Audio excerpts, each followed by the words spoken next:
Well, there's a lot to be said for a nice natural water supply. I've never known this freeze.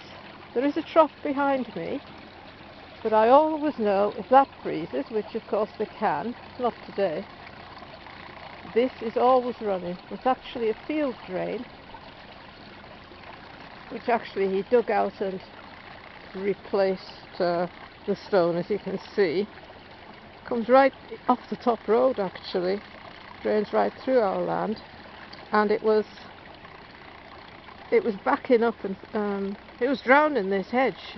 We were getting big deep puddles standing all winter, and the trees, there might be well, some of them, that's willow the bit you can see, but there's also evergreens behind them, you see, and if you can see,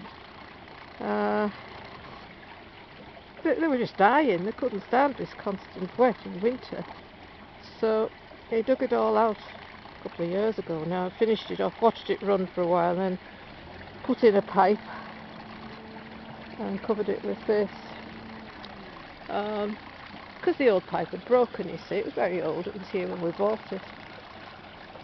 So we've now got this lovely water supply. Of course there's plenty of it at the moment. Now in summer it can get to just nothing here, which suits me fine. I actually fenced it off.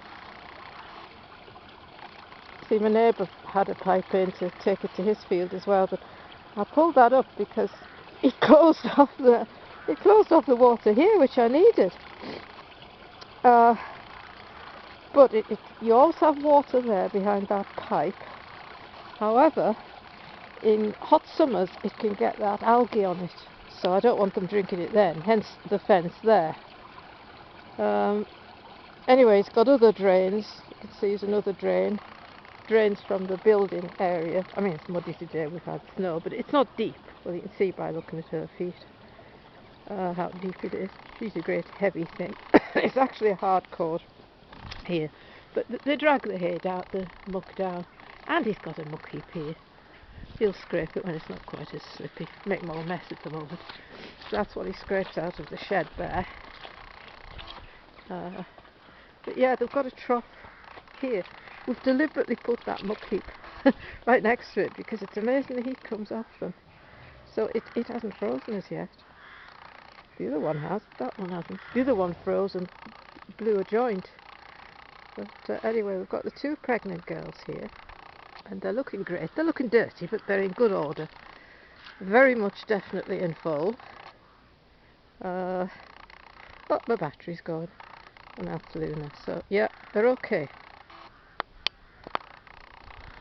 Oh, battery's going to go any minute. I'll show you her. Look at the scruff of her. But she's in good order. And that's him thumping in the shed. I've got to change the battery.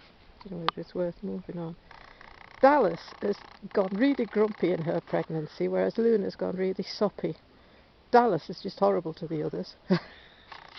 There's no need for it, but there you go. So I'm afraid I've stuck these two in because where they were was just going to be ruined.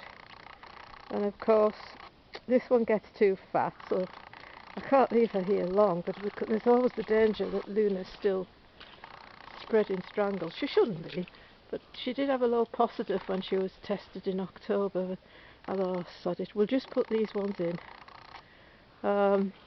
This one's been separate as well because she coughs on hay. I've got haylage for her, but I can't feed it here. So I'm hoping she can stand long enough for the ground to dry a bit and she can go back into a paddock. Don't know why I've got a movie on her. Can I zoom out? Oh, she has moved. So they're just standing in this yard. They've got concrete and everything behind me, you know.